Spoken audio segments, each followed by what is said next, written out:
আসসালামু আলাইকুম, সবাইকে স্বাগতম।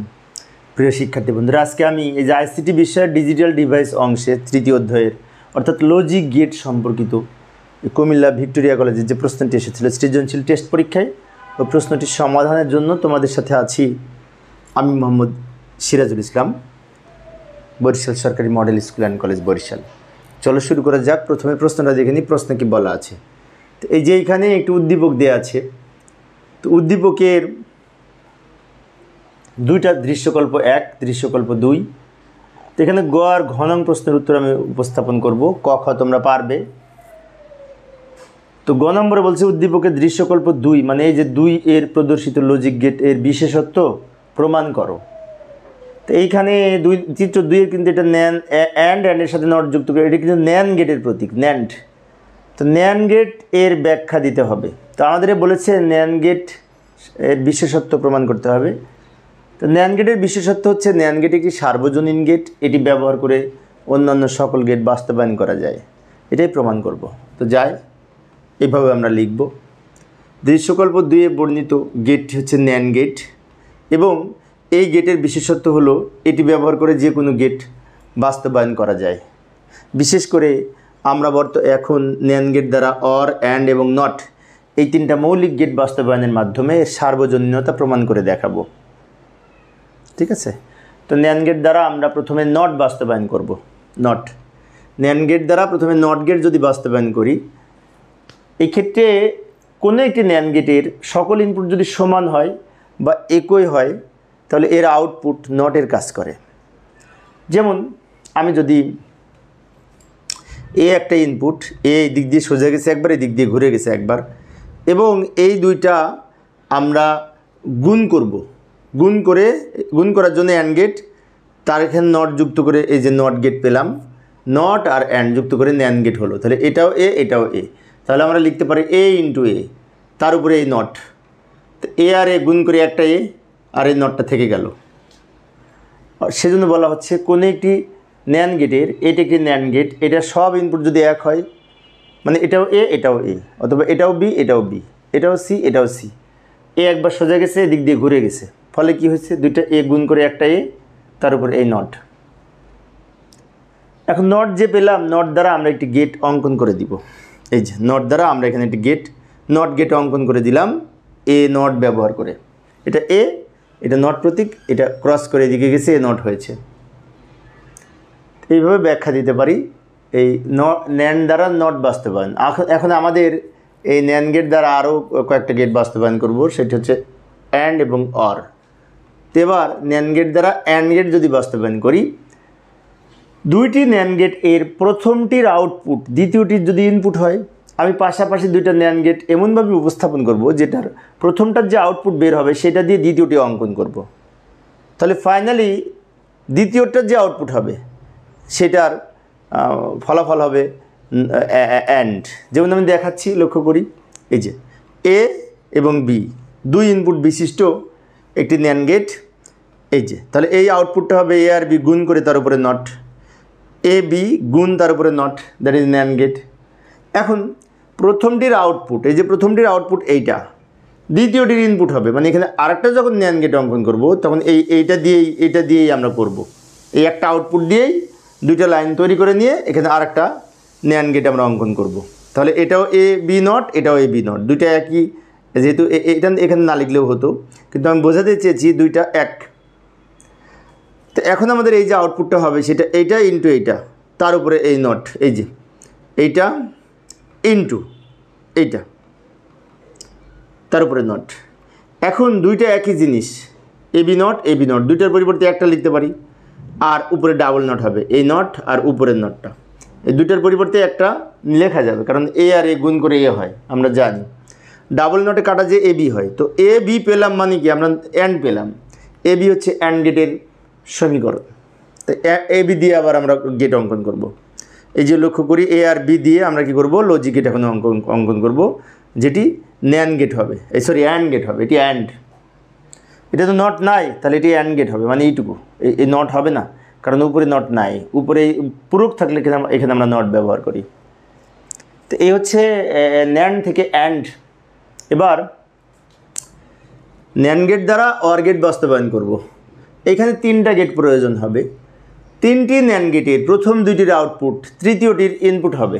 অর্থাৎ এখানে একটি ন্যান্ড গেট অঙ্কন করব, নিচে আরেকটি ন্যান্ড গেট অঙ্কন করব। এই দুইটার যে আউটপুট হবে সেই দুটো আউটপুট দিয়ে তৃতীয়টি অঙ্কন করব।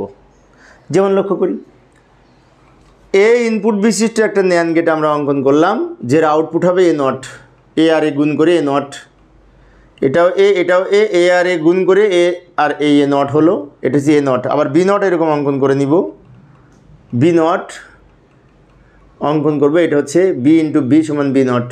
অর্থাৎ এটাও B B into B equal to একটা বি তার উপরে এই নট। তাহলে এখন কি বলা হয়েছিল, প্রথম 2টির আউটপুট, এই দুইটা হচ্ছে প্রথম 2টার আউটপুট তৃতীয়টির ইনপুট হবে। তো এইখানে যেটি আঁকবো এই দুইটা ব্যবহার করে এখানে আরও একটি ন্যান্ড গেট আঁকবো। এটা হচ্ছে 3 নম্বর ন্যান্ড গেট, এইটার ইনপুট হলো প্রথম 2টার আউটপুট, প্রথম 2টার যে আউটপুট সেটা এটার ইনপুট হয়েছে। এটা এইখানে যেটি বের হলো এটা আমরা লিখতে পারি এই এ নট ইন্টু বি নট তার উপরে আরেকটা নট, অর্থাৎ এ নট আর বি নট গুণ হয়েছে তার উপরে এই নটটা বসেছে। এখন ডি মর্গেনের দ্বিতীয় উপপাদ্যে বলা আছে এই ইন্টুর উপরে গুণের উপরে যদি নট থাকে, নটটা ভেঙে 2 খণ্ড করা যায়, সেক্ষেত্রে গুণটা প্লাস হবে। তাহলে আমরা লিখতে পারি A double not plus B double not. এই যে এই প্লাসের ইন্টুর পরিবর্তে প্লাস হলো, আর এই উপরের নটটা ভেঙে 2 খণ্ড হয়েছে, ফলে ডাবল হয়েছে। এখন ডাবল নট কাটা যে এই সূত্র অনুযায়ী আমরা ভেঙেছি আর কি, ডি মর্গেনের এই উপপাদ্য অনুযায়ী ডাবল নট কাটা যে এ প্লাস বি হয়। তো এ প্লাস বি মানে কি আমরা অর গেট পেলাম, এটা অরের প্রতীক। তো এখন অর গেট অঙ্কন করবো। অর গেট দেখতে অনেকটা চাঁদের ন্যায় বাঁকা এরকম, তাহলে এটা হচ্ছে এ প্লাস বি।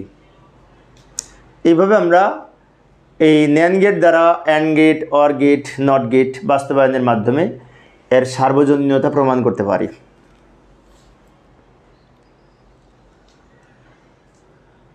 এবার ঘনঙের জন্য আবার উদ্দীপকে ফিরে এলাম। ঘনঙে বলছে সত্যক সারণী ও লজিক সার্কিটের মাধ্যমে দৃশ্যকল্প 1-এর বিবৃতির সত্যতা যাচাই করো। দৃশ্যকল্প 1-এ কী বলেছে, 3 জনের মধ্যে কমপক্ষে 2 জন হা ভোট দিলে বিজয়ী ঘোষণা করা হবে। হ্যাঁ, 3 জনের মধ্যে যদি 2 জন বলে ইয়েস, তাহলে তো সে বিজয়ী হবে, তাই না? আচ্ছা, তা আমাদের এইখানে 3টা বিন্যাস করতে হবে। আমাদের বলছে সত্যক সারণীর মাধ্যমে এবং লজিক সার্কিটের মাধ্যমে উপস্থাপন করতে হবে। যখন সত্যক সারণী অঙ্কন করব তখন এ বি সি 3টা ইনপুট, সেই 3টে ইনপুটের মান লিখব। মান লিখে দেখব ডাবল 1 কোথায় আছে। আচ্ছা, আমি দেখাচ্ছি, তাহলে মনে থাকবে। এইভাবে লিখব, উদ্দীপকে 3 জনের মধ্যে কমপক্ষে 2 জন হ্যাঁ ভোট দিলে বিজয় বিবেচনা করা হবে। এর আলোকে সত্যক সারণী নিম্নরূপ। তো এইভাবে এ বি সি আর এটা এক্সের মান বের করব, কারা বিজয়ী হয়েছে আর কারা বিজয়ী হয়নি। আচ্ছা, আরেকটি বিষয় বলে রাখি, সেটি হচ্ছে 3 ইনপুট বিশিষ্ট কোনো সত্যক সারণীর আমরা জানি এই দিকে 8টা ঘর হয়, 1 2 3 4 5 6 7 8, তাই না? আমরা যে সত্যক সারণী যারা নিয়মিত অঙ্কন করি তারা তো পারি। তো 8টা যদি ঘর হয় তাহলে এই এবিসি এর মান হবে 0 থেকে 7-এর যে বাইনারি মান সেগুলোর বিন্যাস। প্রথমে 0-এর বাইনারি 0, 1-এর বাইনারি 1, 2-এর বাইনারি 10, 3-এর বাইনারি 11, 4-এর বাইনারি 100, 5-এর বাইনারি 101, 6-এর বাইনারি 110, 7-এর বাইনারি 111। আর বাম দিকের এই ঘরগুলো 0 দ্বারা পূর্ণ করে দিব। তাহলে এই হচ্ছে 0 থেকে 7-এর বাইনারি মান। আবার অনেক শিক্ষার্থী অন্যভাবে মনে রাখে, সেটি হচ্ছে প্রথমে 4টা 0 4টা 1, তারপর 2টা 0 2টা 1, 2টা 0 2টা 1, তারপর 1টা 0 1টা 1, 1টা 0 1টা 1, 4 2 1, এভাবেও অনেকে মনে রাখে। যাই হোক, এখন আমরা এক্সের মান লিখব। এক্সের মান যে লাইনে কমপক্ষে 2টা 1 থাকবে সেখানে আউটপুটে 1 হবে। কারণ আমাদের প্রশ্নে বলেছিল 3 জনের মধ্যে কমপক্ষে 2 জন যদি ভোট দেয় তাহলে বিজয়ী হয়। বিজয়ী আমরা 1 দ্বারা নির্ধারণ করেছি, যার কারণে এখানে সবগুলো 0, তাহলে আউটপুট 0, ভোট পায়নি, কোনো ভোট নাই। এখানে 1টা ভোট, তার মানে কি বিজয়ী না, কমপক্ষে 2টা ভোট থাকতে হবে, 2টা 1 থাকতে হবে। এখানে 1টা 1 তাই 0 হবে, এখানেও 1টা 1 তাই 0 হবে, এখানে কিন্তু 2টা 1, 2টা 1 হলে 1 হবে। কারণ কি? কারণ এই যে শর্তে বলা আছে কমপক্ষে যদি 2 জন ভোট দেয় মানে দুইটা যদি এক হয় তাহলে আউটপুট এক হবে, এটা শর্তে বলা আছে। এখানে একটা এক তাই শূন্য, এখানে দুইটা এক তাহলে এক, এখানে দুইটা এক তাহলে এক, এখানে তিনটা এক, তিনজনের মধ্যে তিনজনে যদি ভোট দেয় তাহলে তো বিজয়ী, এখানেও এক হবে। এইটা হচ্ছে এক্সের মান। এবার আমরা একটা কাজ করব, লজিক সার্কিট অঙ্কন করার জন্য এই এই এই যে এক্সের মান, এখানে একটা এক, এখানে একটা একগুলার উপর ভিত্তি করে আমরা এই এবিসি বিন্যাস করে এক্সের একটা সমীকরণ পাবো, যেটা নিচে বের করব আমি। যেমন এক্স সমান, এখানে এক আছে, এদিকে চলে আসি, অনেকটা ওই যে আমরা ফুল অ্যাডার করেছি না, ফুল অ্যাডারের যে সি এর মান বের হয় যেটি, তার সাথে এটা মিলে যাবে। লক্ষ্য করি, 1 সোজা এদিকে চলে আসে, এখানে এর নিচে শূন্য মানে কি এ নট, আর এই দুটা বিসি হবে, এ নট বিসি। এ নট কেন হলো, এর নিচে শূন্য সেই জন্য। তারপরে এইখানে এক, এদিকে চলে আসি, মাঝখানে শূন্য মানে কি বি এর উপরে নট হবে। এরপরে এই যে আর একটা এক, তাহলে লাস্টে শূন্য মানে সি এর উপরে নট হবে। শেষে আর একটা এক, এখানে কোনো নট এক শূন্য নাই, তিনটাই এক, তার মানে এবিসি হবে, নট হবে না, শূন্য থাকলে নট হবে। এই যে A not B C plus A B not C plus A B C not plus A B C, এটা কিন্তু ওই যে ফুল অ্যাডারের সিও এর ক্যারি আউটপুটের যে মান বের হয় তার মান কিন্তু এটার সাথে মিলে গেছে। এখন আমাদের এইটা দ্বারা, এটা থেকে আমরা একটু লজিক ফাংশন সরলীকরণ করে আর একটু ছোটো করে নিব, ছোটো করে লাস্টে মান বের হবে AB plus BC plus AC এরকম, সেটা দিয়ে লজিক সার্কিট অঙ্কন করব। তো এখান থেকে আমরা, তোমরা যারা এখানে লিখেছো নিচ থেকে করবে খাতায়, আমি মূলত এটা পরের পেজে নিয়ে যাচ্ছি, আমার এখানে জায়গা নেই সেজন্য এটা নিয়ে যাই পরের পেজে। এই যে নিয়ে আসলাম, ওটা লিখে নিলাম। এবার এইটাকে যদি আমি সরল করি, তাহলে এটা সহজ সরল করতে হলে আমাদের এটা কাজ করতে হবে। এখানে বিসি আছে, আবার শেষে বিসি আছে, তাহলে এটা যদি এর পাশে নিয়ে আসি তাহলে বিসি কমন নিতে পারবো। আবার এখানে এসি আছে, এখানে এসি আছে, তো এটা যদি এটার পাশে নিয়ে আসি তাহলে এসি কমন নিতে পারবো। আবার এখানেও এবি আছে, এখানেও এবি আছে, তাহলে এই পাশাপাশি যদি লিখি তাহলে এবি কমন নিতে পারবো। অর্থাৎ এই এবিসিকে একবার এর পাশে লিখবো, একবার এর পাশে লিখবো, আর আরেকবার এর পাশে লিখবো, এটাকে 3 বার লিখবো কমন নেওয়ার সুবিধার্থে। এই যে লক্ষ্য করি, এইটা লিখলাম, এটার সাথে এইটা একবার লিখব, প্লাস এইটা লিখলাম, এটার সাথে এটা একবার লিখব, প্লাস এইটা লিখব, এইটার সাথে আবার এটা একবার লিখব। ভালো করে লক্ষ্য করি, এটা লিখেছি, এটার সাথে এটা একবার লিখেছি, এটা লিখেছি, এটার সাথে এটা একবার লিখেছি, এটা লিখেছি, এটার সাথে এটা একবার। তো অনেক শিক্ষার্থীর মনে হতে পারে যে এই একটাকে 3 বার লেখা যায়, এই যে 3 জায়গায় লিখলাম, হ্যাঁ লেখা যায়, কারণ এ প্লাস এ সমান এ, অর্থাৎ 3টা এ যোগ করে যেহেতু এ, তো 3টা একই জিনিস যোগ করে একটা হবে। কমন নেওয়ার সুবিধার্থে আমরা এটা করেছি। এবার এইখানে আমরা বিসি কমন নিব। বিসি যদি কমন নিই তাহলে এখানেও বিসি আছে, এখানেও বিসি আছে, বিসি চলে আসলে এ নট পড়ে থাকে, এ নট প্লাস এ হয়, প্লাস এখানে এসি আছে, এখানে এসি আছে, এসি যদি কমন নিই তাহলে বি নট প্লাস বি হয়, প্লাস এখানে যদি এ বি কমন নিই তাহলে সি নট প্লাস সি হয়। এখন আমরা আর একটা জিনিস বলে রাখি, সেটা হচ্ছে এ প্লাস এ নট সমান কিন্তু 1, অর্থাৎ এ নট প্লাস এ সমান 1। এই নিয়ম ধরে এটার মান 1 হবে, সি নট প্লাস সি সমান 1 হবে, বি নট প্লাস বি সমান 1 হবে, এ নট প্লাস এ সমান 1 হবে। এই যে 1 করার জন্য কমন নেওয়ার সুবিধার্থে এটা আমরা 3 জায়গায় লিখেছি, সহজ হবে অঙ্ক করা। এবার বিসি ইন্টু এইটার মান 1 প্লাস এসি ইন্টু এইটার মান 1 প্লাস এ বি ইন্টু এইটার মান 1, এসব গুণ করে আমরা এই 1 থাকলে পরে গুণ করে এখানে বিসি হবে, এখানে এসি হবে, এখানে এবি হবে। আমরা একটু সাজিয়ে নিই, এ বিটা প্রথমে নিয়ে আসি, তারপরে এইটা রাখি, সবার শেষে এইটা রাখি।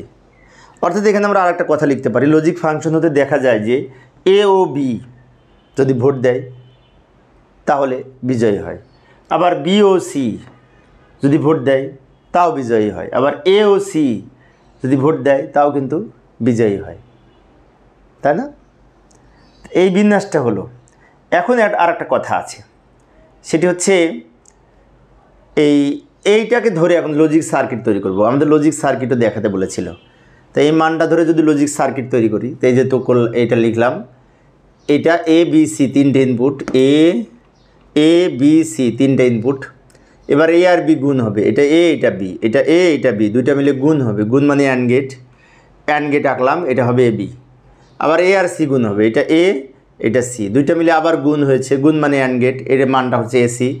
আবার বি আর সি, বি হচ্ছে এইটা, সি হচ্ছে এইটা, বি আর সি এটা মিলেও গুণ হয়েছে, তো আবার গুণ করব, গুণ করে এটা হবে এ বিসি।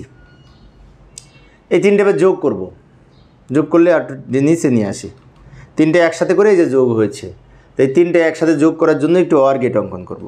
এই যে লাইনটা হলো এটাই হচ্ছে এক্স। এইভাবে আমরা এই ধরনের সমস্যার সমাধান করতে পারি।